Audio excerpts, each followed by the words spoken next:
Assalamualaikum warahmatullahi wabarakatuh. Selamat malam semuanya. Yang terhormat Ibu Roida selaku dosen pengampu mata kuliah pemeriksaan akuntansi ini dan teman-teman semua yang saya banggakan. Ya, sebelumnya saya akan memperkenalkan anggota kelompok saya terlebih dahulu. Yang pertama saya sendiri, Andika Rafli. Lalu ada Abu Yazid dan ada Siti Humairoh, ada Trivia, dan yang terakhir ada Laili Arif. Di sini kami akan mempresentasikan materi kami di pertemuan 9 ini yang berjudul Bukti Audit dan Kertas Kerja Audit. Ya, langsung saja tanpa berlama-lama kita akan mulai presentasinya. Slide yang pertama akan dibacakan oleh Saudari Lailia Arif. Waktu dan tempat dipersilakan.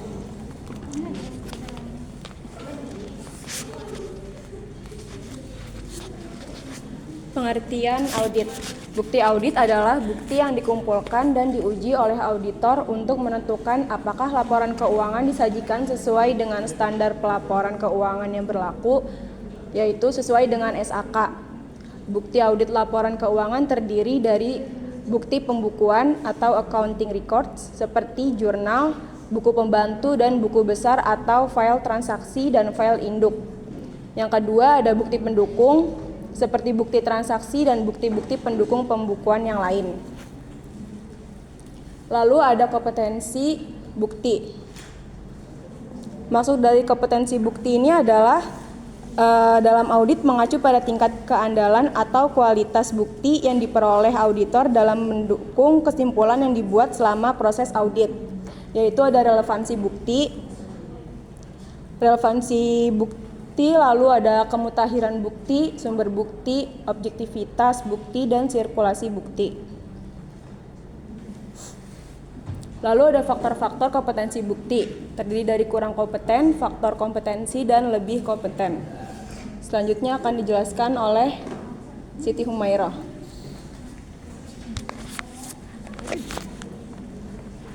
Berikutnya ada faktor sirkulasi bukti, yaitu satu, ada bukti dari luar yang dikirim langsung ke auditor. Yang kedua, ada bukti dari luar yang diarsip oleh klien. Yang ketiga, ada bukti intern yang dikirim ke pihak luar atau turun around dokumen. Lalu yang keempat, ada bukti intern yang tidak beredar di luar perusahaan. Lalu berikutnya ada kecukupan bukti. Kecukupan jumlah bukti dipengaruhi oleh beberapa faktor sebagai berikut. Satu, potensi salah saji dipengaruhi oleh risiko bawaan dan risiko pengendalian serta materialitas salah saji. Yang kedua, ada pertimbangan ekonomis atau penambahan sampel dipandang tidak akan mempengaruhi kesimpulan auditor. Lalu yang ketiga, ada variabilitas atau heterogenitas populasi bukti. Lalu berikutnya ada prosedur audit. Pengujian substantif adalah pengujian kewajaran saldo akun atau asersi manajemen. Prosedur pengujian substantif bisa diklasifikasi dengan urutan sebagai berikut, yaitu satu, prosedur awal. Yang kedua, ada prosedur pengujian analitis. Yang ketiga, ada prosedur pengujian detail transaksi. Yang keempat, ada prosedur pengujian saldo akun. Lalu ada prosedur pengujian estimasi akuntansi, dan yang terakhir ada prosedur pengujian penyajian dan pengungkapan. Lalu berikutnya akan dibacakan oleh Andika. Ya, lalu selanjutnya di sini ada jenis bukti audit. Prosedur audit akan menghasilkan bukti audit. Bukti audit bisa dikelompokkan menjadi yang pertama bukti analitis, yaitu hasil dari prosedur analitis. Dan yang kedua ada bukti dokumen, hasil dari prosedur tracing, vouching, dan inspeksi dokumen. Yang ketiga ada bukti fisik, hasil dari inspeksi fisik dan perhitungan fisik serta prosedur observasi. Dan yang keempat, bukti matematis, yaitu hasil dari pengujian matematis seperti perkalian, penjumlahan, dan seterusnya. Yang kelima, ada bukti konfirmasi, yaitu hasil dari pengujian konfirmasi. Nah, selanjutnya yang keenam, bukti observasi, hasil dari prosedur observasi atas suatu proses dan prosedur observasi juga bisa menghasilkan bukti fisik. Yang ketujuh, bukti pernyataan tertulis, yaitu hasil dari prosedur wawancara yang diikuti dengan permintaan bukti tertulis. Yang kedelapan ada bukti pengerjaan ulang, yaitu hasil dari pengerjaan ulang suatu prosedur atau proses yang biasa dilakukan untuk menghasilkan bukti audit tertentu. Yang kesembilan, bukti elektronik, yaitu hasil dari pengujian proses prosedur yang dilakukan secara elektronik serta hasil dari pengujian audit berbantuan komputer. Ya, selanjutnya di sini ada kertas kerja audit. Kertas kerja audit adalah seluruh dokumen pelaksanaan audit yang dikumpulkan atau dibuat oleh auditor selama proses pelaksanaan audit, mulai dari perencanaan audit sampai dengan pelaporan hasil audit.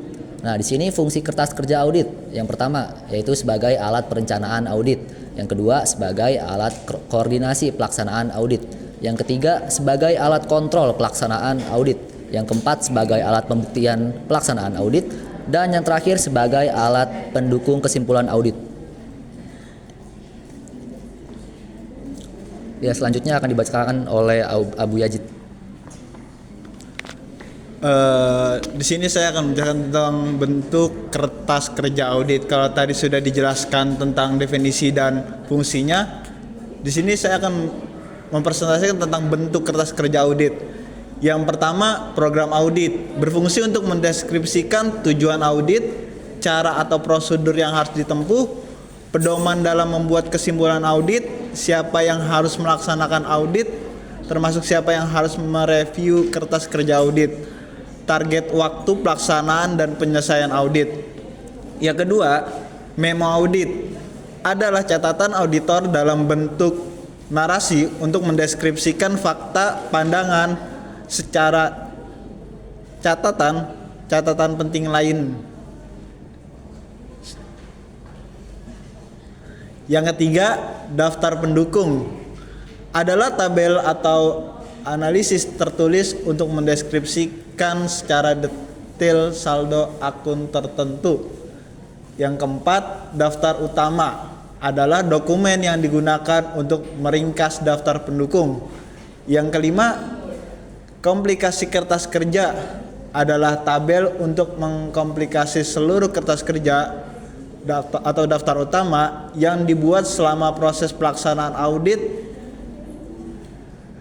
berfungsi untuk mempermudah auditor dalam melihat mengaruh seluruh kertas kerja terhadap laporan keuangan yang diaudit. WTB terdiri dari WTB untuk neraca atau WTB untuk laporan laba rugi. Yang keenam, informasi pendukung adalah berbagai dokumen yang dikumpulkan untuk kepentingan audit, misalnya kopi manual akuntansi, kopi notulen rapat manajemen atau komisaris, kopi kontrak-kontrak bisnis, serta kopi dari dokumen penting yang lain. Selanjutnya akan dijelaskan oleh Via. Saya akan menjelaskan elemen-elemen kertas kerja audit. Di sini ada 7. Yang pertama ada tujuan. Tujuannya itu untuk menjelaskan tujuan spesifik dari prosedur audit yang dilakukan. Yang kedua itu sumber informasi, data atau dokumen yang menjadi dasar audit seperti laporan keuangan, kontrak, atau catatan transaksi. Yang ketiga prosedur audit. Penjelasan rinci mengenai langkah-langkah audit yang dilakukan seperti pemeriksaan dokumen, wawancara, dan pengujian. Yang keempat, temuan audit. Hasil yang diperoleh dari produser audit, baik yang mendukung maupun bertentangan dengan laporan. Yang kelima ada kesimpulan, penilaian atau kesimpulan auditor berdasarkan temuan dan bukti yang terkumpul. Yang keenam ada referensi, yaitu tautan atau dokumen atau bukti lain relevansi sehingga dapat dirujuk untuk sertifikasi lebih lanjut. Yang ketujuh itu ada tanggal dan tanda tangan, mencakup tanggal pelaksanaan audit dan tanda tangan auditor sebagai bukti otentik. Terus di sini ada kepemilikan kertas kerja audit. Kertas kerja audit adalah dokumen yang dihasilkan auditor selama proses audit, yang berisi informasi dan bukti yang mendukung temuan opini dan kesimpulan auditor. Kepemilikan kertas kerja audit sepenuhnya ada pada auditor atau firma audit yang membuatnya, bukan pada klien. Auditor tidak diperkenakan untuk mengungkapkan kertas kerja kepada siapapun, dan auditor hanya boleh menggunakan kertas kerja kepada pihak lain jika mendapatkan izin untuk memenuhi tuntutan hukum. Terakhir ada arsip kertas kerja audit. Ada 2, arsip sementara dan arsip permanen. Arsip sementara itu atau tahun berjalan berisi informasi khusus untuk periode audit tertentu seperti laporan keuangan, buku audit, dan hasil prosedur audit. Yang kedua, arsip permanen berisi informasi yang relevan untuk beberapa periode audit seperti dokumen hukum, struktur organisasi, dan kebijakan akuntansi.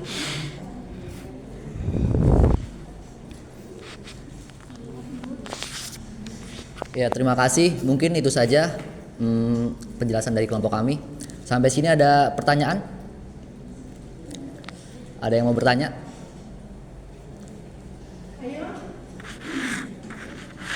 Ya, terima kasih. Sekian dari kelompok kami. Kurang lebihnya mohon maaf. Wassalamualaikum warahmatullahi wabarakatuh.